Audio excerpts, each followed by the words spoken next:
기도하겠습니다. 하늘에 계신 우리 아버지여, 이름이 거룩히 여김을 받으시오며 나라가 임하시오며 뜻이 하늘에서 이루어진 것 같이 땅에서도 이루어지이다. 오늘 우리에게 일용할 양식을 주시옵고 우리가 우리에게 죄 지은 자를 사하여 준 것 같이 우리 죄를 사하여 주시옵고 우리를 시험에 들게 하지 마시옵고 다만 악에서 구하시옵소서. 나라와 권세와 영광이 아버지께 영원히 있사옵나이다. 아멘. 우리 함께 찬송가 292장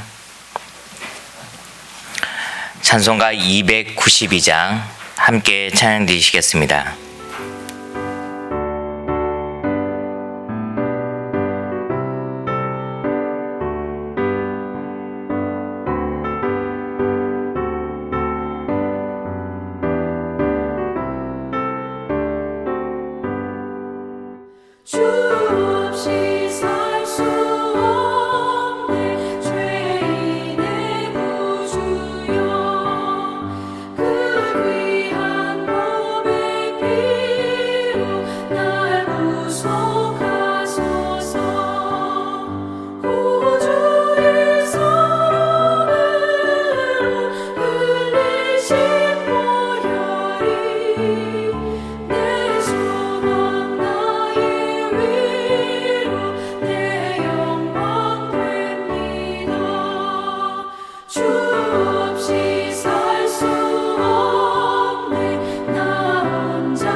하나님 말씀, 우리 시편 74편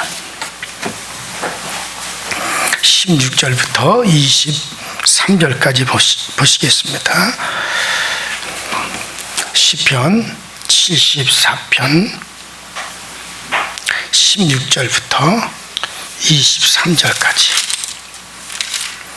자, 다 같이 16절부터 시작. 나여 주께 쏘시며 남도 주의 것이다. 주께서 행하여 주께서 땅의 경계를 정하시며 주께서 여름과 겨울을 만드셨나이다. 여호와여 이것을 기억하소서.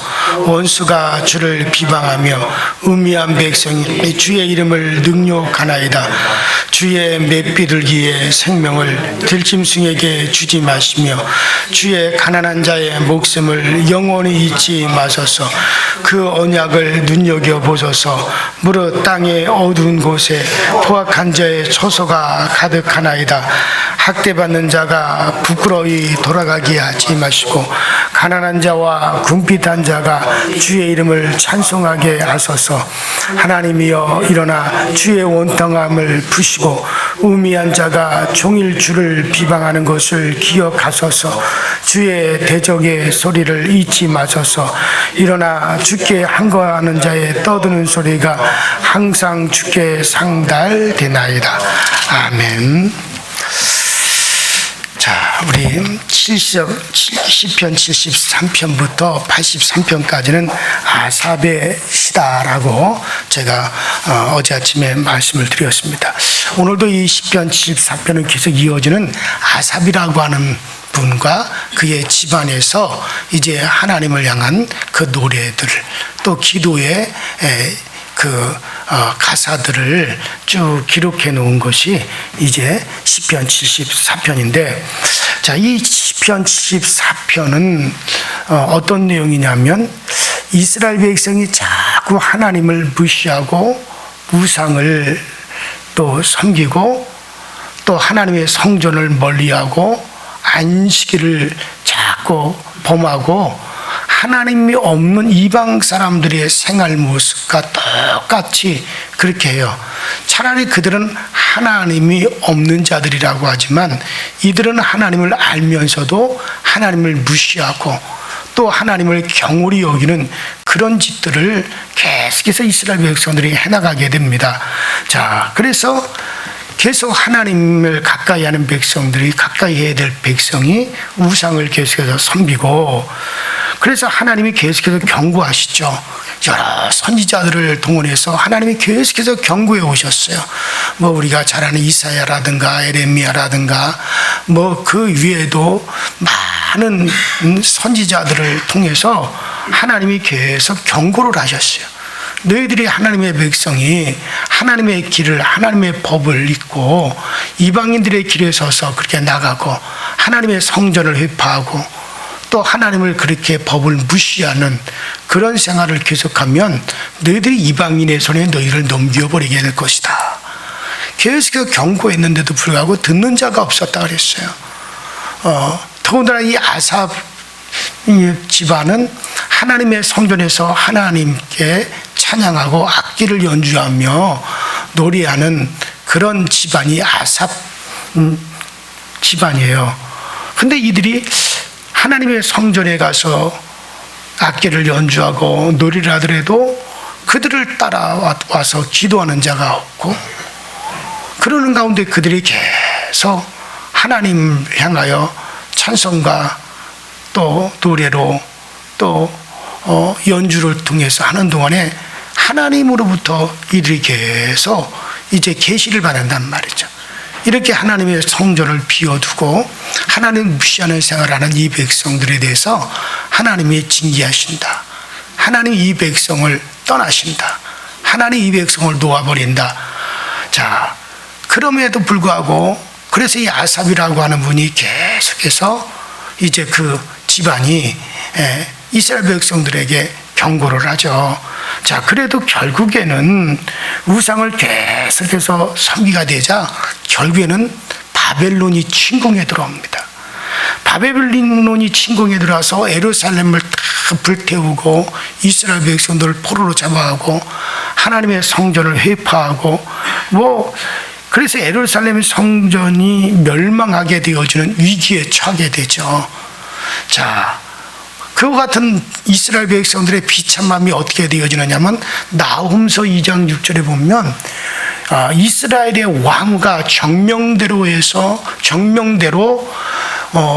옷이 벗겨져서 홀랑 벗겨져서 이제 바벨론에게 질질질질 개 끌려가듯이 끌려가는 모습을 백성들이 보고 신녀들이 그 모습을 보면서 가슴을 치며 통곡을 하고 비탄에 빠지는 그런 일들이 벌어집니다. 여러분들, 왕후면 그 나라의 국모예요. 왕후가 정명대로는 하나님께서 이미 명령하신 대로 하나님께서 예정하시고 하나님께서 그렇게 경고했고 하나님이 그렇게 이런 일이 있을 것이다, 이런 일이 있을 것이다, 그러니 너희들 정신 차려라, 하나님에게로 돌아오라 그랬는 대로 계속해서 하나님을 거역했다는 거예요. 근데 하나님이 명령대로 결국에는 그렇게 안 되니까 왕후가 대낮에 홀랑 벗겨진 몸으로 질질질 끌려서 개 끌려가듯이 그렇게 백성들이 문 앞에 끌려가는 그런 비참한 모습. 그러니까 왕후가 그 정도니 다른 사람들은 어떻게 됐겠느냐는 얘기예요. 그런 꼴을 당하는. 근데 이게 뭐냐? 정명대로 하나님이 그렇게 예정하시고 명하신 대로 그렇게 됐다는 거예요. 자, 이렇게 돼서 예루살렘과 성전이 해파되어지고 극한 위기의 상황에 직면해 가지고 성전에서 섬기는 이 아삽 자손들이 정말 이런 모습 속에서 민족의 구원을 호소하면서 하나님께 하늘의 민족의 구원을 호소하면서 지은 시로 이게 추정이 되는 게 이게 바로 시편 74편입니다. 자, 여기서 보면은 아삽의 자손들의 마스길이라 나와 있죠. 표지에 마스길. 마스길이라고 하는 말은 교훈이라는 얘기예요. 교훈한다. 자, 이럴 때 백성들을 이와 같은 상황에서 백성들을 교훈하기 위하여서 쓴 시다, 그런 얘기입니다. 자, 이것을 여러분 생각하신다면, 그래서 바벨론의 침공으로 예루살렘의 멸망과 그 성전이 완전히 황폐케 되고 이런 것을 탄식하며 하나님께 호소하는 탄원의 시죠. 하나님의 백성들의 모습은 아주 비참했고 원수들의 기승은 심했지만은 예루살렘 중에는 하나님을 아는 자가 없었으며 오직 답답한 뿐이었습니다. 이런 일이 벌어지는데도 왜 벌어지는지조차도 모르고 그렇게 이스라엘 백성들이 고통을 당하는 거죠. 그래서 이 시편 저자는 그때 상황을 하나님께 호소하는 거예요. 어떻게 호소하고 있는가? 우리가 한번 보시겠습니다. 1절부터 3절. 74편 1절부터 3절 같이 읽습니다. 시작. 하나님이여, 주께서 어찌하여 우리를 영원히 버리시나이까? 어찌하여 주께서 기르시는 양을 향하여 진노의 연기를 품으시나이까? 옛적부터 얻으시고 성령하사 주의 기업의 지퍼로 삼으신 주의 회중을 기억하시며 주께서 계시던 시온산도 생각하소서. 영구히 파멸된 곳을 향하여 주의 발을 옮겨 놓으소서. 원수가 성전에서 모든 악을 행하였나이다. 그러니까 이 3절에 원수가 성소에서 행한 악을 하나님의 전인 성소를 파괴하는 것이었죠. 여러분들, 사람의 죽음이 얼마나 비참한 것인가를 알려면 그 시체를 보라고 했는데, 회파된 성소는 예루살렘이 얼마나 비참하게 되었는가를 말해주고 있습니다. 그들은 성소가 무너지는 것을 하나님이 자기들을 떠난 것이라고 생각했고, 하나님의 자녀는 실패와 고난 중에서라도 하나님의 도움을 호소해야만이 되는 거죠. 지금 이렇게 완전히 그들이 우상 숭배와 하나님을 거역하고 하나님이 없는 생활로 말미암아 이렇게 하나님의 성소가, 어차피 뭐 그들이 하나님의 성소를 찾기나 했습니까? 하나님의 성소에서 하나님께 예배를 드리기나 했습니까? 완전히 하나님의 성전을 외면하고 살았던 이스라엘 백성들이지만, 막상 이제 자기들이 들어가서 예배할 하나님의 성전이 화폐되고 그들이 들어가서 호소해야 될 하나님의 성전이 완전히 그들 보는 앞에서 다 회파되어지는 모습을 보면서 그러면 하나님이 자기들을 떠났다라고 생각하는, 근데 비참함이 그들에게 온 거죠. 자, 자, 이에 이어서 이루어지는 게 뭐느냐? 자, 4절부터 우리 한번 읽어봅시다. 4절부터 8절까지 시작. 주의 대적이 주의 회중 가운데서 떠들며 자기들의 깃발을 세워 표적으로 삼았으니 그들은 마치 도끼를 들어 살림을 베는 사람 같으니이다. 이제 그들의 도끼와 철퇴로 성수의 모든 조각품을 쳐서 부수고 주의 성소를 불사르며 주의 이름이 계신 곳을 더럽혀 엎었나이다. 그들의 마음속에 이르기를 우리가 그들을 진멸하자 하고 이 땅에 있는 하나님의 모든 회당을 불살랐나이다. 그렇죠? 5절에 저희는 마치 도끼를 들어 살림을 베는 자 같다 했어요. 이것이 얼마나 잔인무도하게 성전을 지금 파괴하고 있는가를 말했죠. 이스라엘 백성들이 외면하고 무시했던 하나님의 성전, 하나님이 그랬냐? 너희들 가운데 성전이 있을, 하나님 만나는 성전이 있을 필요가 없겠구나. 그래서 버리신 거죠, 하나님이. 이제 하나님과 너희들이 만날 일이 없다. 너희들이 그토록 하나님을 외면했으니 이제는 하나님이 너희들을 외면할 차례다. 그러니까 성전이 회파되고 원수들이 이제 그것을 다 회파해버렸다는 것은 이제 너희들은 이방인들과 똑같은 거고 하나님과 너희가 만날 일 자체가 없는 것이다. 하나님이 완전히 버리신다라고 하는 거죠. 자, 그들이 성전의 모든 기물과 조각품을 파괴했고 6절에 또 7절에 불살라버렸고 이토록 원수들이 방작의 날림으로 이제 이 시편 저자는 슬픔과 분노를 이기지 못해서 하나님께 막 그 안타까움을 지금 호소하고 있는 겁니다. 자, 그런데 더욱 답답한 것은 이러한 지경에 이르렀는데도 왜 이런 일이 이루어지는지를 아는 적 없다는 거죠. 자, 9절부터 11절 또 읽어보십시다. 9절부터 11절 시작.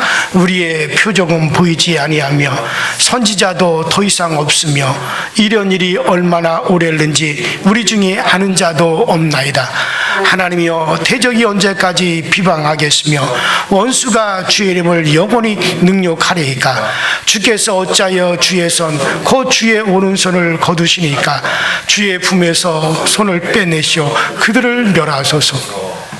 안타까운 것은 이 아삽의 자손들, 그나마 하나님의 전에서 그나마 하나님을 찬양하며 영감을 가졌던 이 아삽의 자손들이나 이 이유를 알지, 선지자도 없고 아는 백성들도 없고, 그래 이보다 참 답답한 게 어디 있습니까? 이토록 성전이 무너지고 원수의 세력은 포악해졌는데 이런 일이 얼마나 오랫동안 앞으로 지속되려는지 아는 자가 없으니 9절에 또 표적도 없고 선지자도 끊긴 한시리의 답답함을 이걸 말로 형용할 수가 없는 그런 상황을 지금 표현하고 있는 거예요.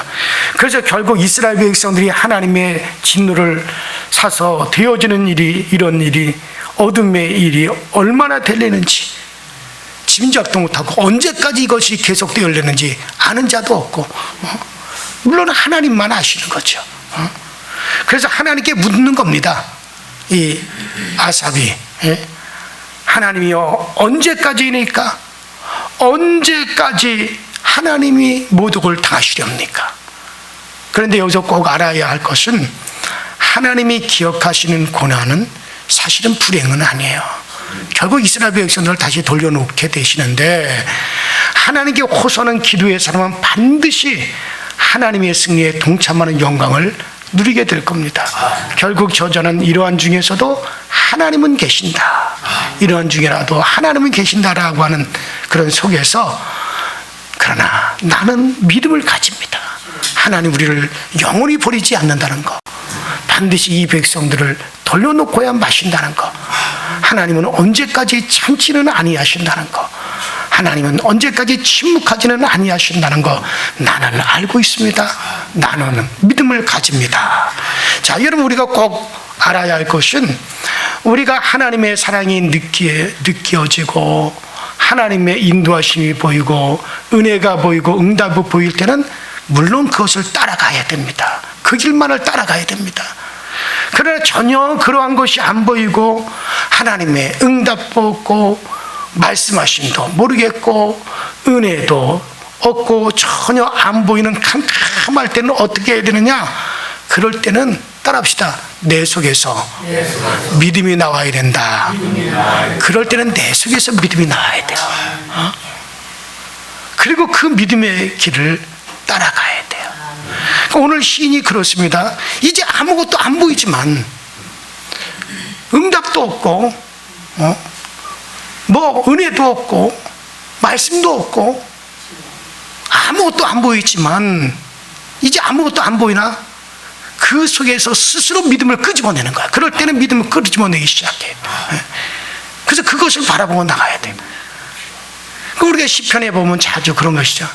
지금 어둡고 울음이 기숙하고 지금 캄캄하고 눈물이 앞을 가려 보이질 않지만은 그러나 반드시 아침이 오리라. 우리의 울음은 그쳐질 것이고 눈물로 씨를 뿌리는 자가 기쁨으로 그 단을 거두는 때가 온다. 그러니까 이거 같은 것은 시편을 읽으면 그런 게 많죠. 아무것도 안 보일 때 인도함도 없고 은혜도 보이질 않고 응답도 보이지 않고 말씀도 보이지 않고 전혀 안 보일 때 그럴 때는 내 속에서 믿음이 끄집어놔야 돼요. 지금은 이렇게 울음이 기숙할지라도 밝은 아침은 온다. 기쁨으로 단을 거두는 그날은 옵니다. 나는 믿습니다. 그래서 이 시인이 그것을 끄집어낸단 말이죠. 그럴 때는 자기 속에서 스스로 믿음을 끄집어냈을 때 그리고 그 믿음의 길을 걸어가는 거예요. 그럴 때 결국에는 정말 그들이 눈물로 씨를 뿌린 것을 기쁨으로 거두는 그날이 결국 오고가 많은 것을 우리는 시편을 통해서 많이 읽지 않습니까? 그래요.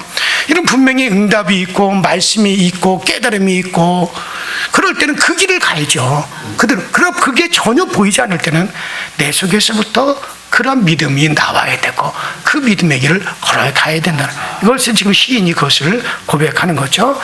자, 16절로 17절 읽어보십시다. 16절부터 17절 시작. 낮도 주의 것이요 밤도 주의 것이라. 주께서 빛과 해를 마련하셨으며 주께서 땅의 경계를 정하시며 주께서 여름과 겨울을 만드셨나이다. 그러니까 일반적으로 생각할 때 낮은 하나님께 속하였고 밤은 마귀에게 속한 것으로 우리가 그렇게 알기가 쉽죠. 자, 밤이 오리니 그때는 아무 일도 할 수 없느니라고 요한복음 9장 4절에도 말씀하셨는데 여기서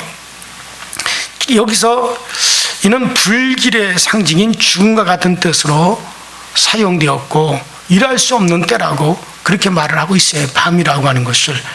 자, 로마서 13장 10일에도 밤을 어두운 시기라고 그렇게 말씀하고 있습니다. 그러나 사단도 하나님의 수하에 있음과 같이 낮과 더불어 밤도 주의 것이다. 이렇게 시인이 고백하는 거예요. 이렇게 밤이라고 하는 건 고통의 때요, 사단의 때요, 어둠의 때요, 고난의 때죠. 그렇지만은 그러나 낮이 하나님께서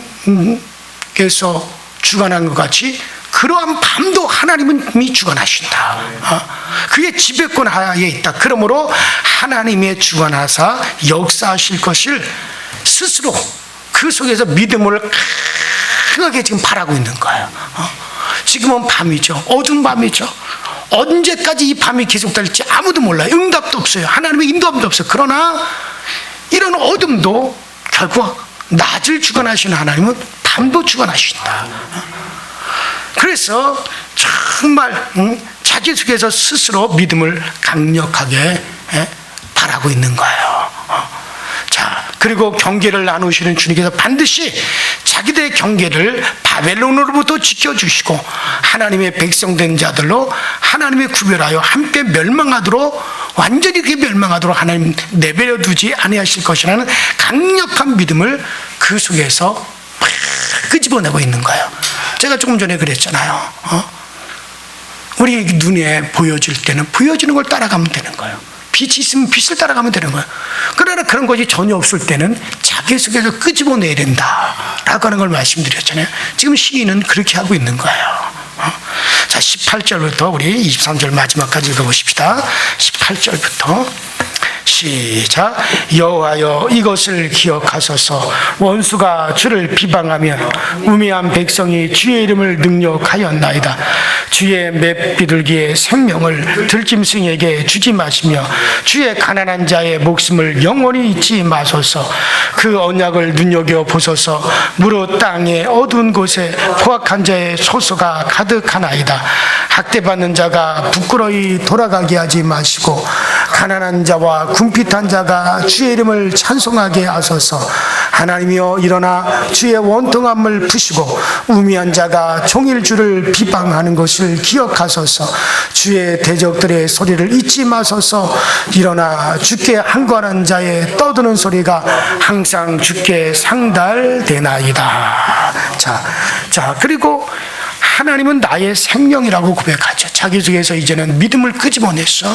이제 그것을 따라간과 동시에 하나님은 나의 생명이라고 고백함으로 이제 이 시를 마무리를 하고 있는데, 자, 산비둘기의 생명도 가난한 자들의 목숨도 다 하나님의 기억하신 바가 되었다라고 19절에 고백하고, 그리고 하나님은 생명들에 대하여 영원한 언약을 주시는 분이시다 하고 20절에 고백을 하고, 또 21절에 보면 비록 땅의 흑암에서 학대받고 궁핍하게 살아도 하나님을 찬송하기 위함은 그 하나님이 바로 나의 생명이기 때문이다. 그렇게 함으로 전적으로 하나님께 맡기는 거예요. 이렇게 하나님께 비록 버림을 당하고 하나님의 징계를 당하여 고난을 당하고 버려진 바가 됐다 할지라도 결국에는 하나님이 나의 생명이시다. 결국에는 이 생명 하나님께 있기 때문에 비록 이 흑암에서 학대받고 궁핍하게 산다 할지라도 그래서 또 나는 하나님을 어떻게 하겠다? 찬양하겠다. 그래서 하나님께 맡기겠다는 거죠. 그래요. 여러분들, 우리는 흑암에도 하나님이 계심을 알아야 됩니다. 어둠이 계속 된다 하더라도 그 어둠에도 하나님이 있음을 알아야 됩니다. 밝을 때는 우리가 봄으로 행할 수 있으나 어두울 때는 우리 속에서 나오는 빛으로 비추어 가셔야 되는 거야. 그것마저 포기하면 하나님의 인도함도 없고 하나님의 도움도 없고 응답도 없어. 에라 뭘 하겠다. 하나님 나 버리소. 그러는 게 아니란 말이죠. 그럴 때는 어떻게 하라고요? 우리 속에서 나오는 믿음을 가지고 가야 돼요. 스스로 빛을 비추어야 되는 거야. 그것이 하나님의 삶이죠. 자, 그래요. 은혜가 안 보이고 답답할 때가 있습니다. 그럴 때 우리 속에서 믿음이 나와 그 믿음으로 가야 하고 우리 입으로 고백해야 하나님을 찾아가야 됩니다. 그럴 때 다시 회복의 역사를 베풀어 주시는 거죠. 자, 오늘 이 아사베의 시 시편 74편을 통해서 정말 우리가 무엇을 교훈받습니까? 끝까지 하나님을 신뢰하는 그 상황 속에서는 그런 아삽 가문의 찬양자들의 고백을 우리가 듣습니다. 어쩌면 이 시대가 밝은 빛 가운데 있을 것 같기도 하지만은, 어쩌면 이 시대가 말씀이 풍성한 것 같지만은, 그러나 정확한 말씀이 없고, 어떻게 보면 정말 그리스도에게 가까이 와 있는 것 같지만 그리스도에게서 상당히 멀리 있어요. 그런 걸 많이 느낍니다. 많은 말씀은 풍성하다고 하지만 정확하게 그리스도 안으로 들어가는 말씀이 없어요.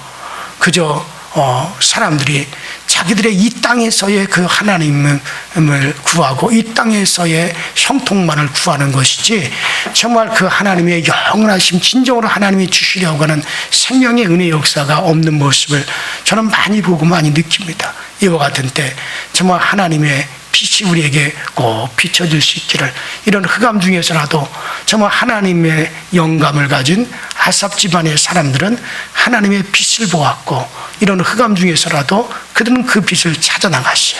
우리도 우리의 상황 속에서 꼭 하나님의 빛이 비춰질 수 있기를 주의 이름으로 축원합니다. 우리 이제 다 같이 주여 한번 우리 부르고 우리 다 같이 통성으로 합심하여 기도하시다 자유롭게 돌아가십시다. 주여, 전능하신 하나님 우리 아버지, 주님 은혜와 주의 사랑에 감사드립니다. 오늘도 이 아침에 저희들 불러주시고 기도하기 위하여 주여 이 자리에 나오게 하시기 감사합니다. 기도할 수 있음에 감사합니다. 하나님께 추석이 되고 또 명절이 되어서도 정말 여전히 날씨가 폭염 속에 있습니다. 정말 여러 가지 기후가 아직도 덥습니다. 아직도 아버지 하나님 사람들이 이 더위에 아버지 하나님 헉헉거리고 힘들어하고 있습니다. 그럼에도 불구하고 반드시 아버지 하나님 가을은 오게 될 것이고 그럼에도 불구하고 반드시 또 겨울도 오게 되어질 것입니다. 이 모든 것은 하나님이 정해놓았기 때문에 결국에는 그렇게 되어질 수밖에 없습니다. 우리도 마찬가지로 아무리 아버지 세상이 어려울지라도 하나님의 빛은 반드시 오게 되고 하나님의 생명의 역사는 반드시 진행되게 되었사오니 그 생명의 역사, 그 생명의 은혜를 우리 모두가 더욱더 힘있게 누려갈 수 있도록 주여 도와 주시옵시고 우리 안에 하나님의 기쁨이 일어나게 하시고 우리 안에 하나님의 즐거움이 일어나게 하시고 우리 안에 넘치는 하나님의 감사가 일어날 수 있도록 주께서 도우시고 주께서 역사하여 주옵소서. 흑암 중에라도 우리는 아버지 빛을 찾아갈 수 있게 하시고 어둠 속에서라도 우리 하나님을 노래할 수 있는 저희들의 믿음의 사람들로 우뚝우뚝 세워지게 하여 주옵소서. 오늘도 아버지 고단하고 피곤하는 우리 모든 교들이 하나님으로 말미암아 새로운 힘을 얻게 하시고 하나님으로 말미암아 용기와 담대함을 얻어갈 수 있도록 주님께서 도와주옵소서. 오늘 저녁에 있어 3일 예배에 함께 하여주셔서 말씀의 능력이 있게 하시고 말씀의 권능이 있게 하시고 말씀의 충만함이 넘쳐날 수 있도록 주님께서 꼭 도우시고 역사하여 주시옵소서. 성령이 오늘 아침에 우리의 간절한 기도에 응답하여 주시고 이 아침에 우리의 간절한 호소에 하나님이 귀 기울여셔서 우리 하나님 때문에 힘과 우리 하나님 때문에 용기와 우리 하나님 때문에 감사가 우리 가운데 넘쳐나게 하여 주시옵소서. 오늘도 우리의 발길에 힘을 더하여 주시고 우리의 손에 아버지 하나님의 담대함과 아버지 하나님의 그 손에 능력을 더하여 주옵소서. 오늘도 그리스도를 구하는 모든 이들에게 우리 주님의 힘이 힘있게 임할 수 있게 하여 주시고 더욱더 그리스도 안으로 깊이 들어가고 그리스도와 내가 하나가 되어주는 그리스도와 내가 하나가 되어주는 그 놀라운 은혜가 오늘도 우리 가운데 있어지게 하여 주시옵소서.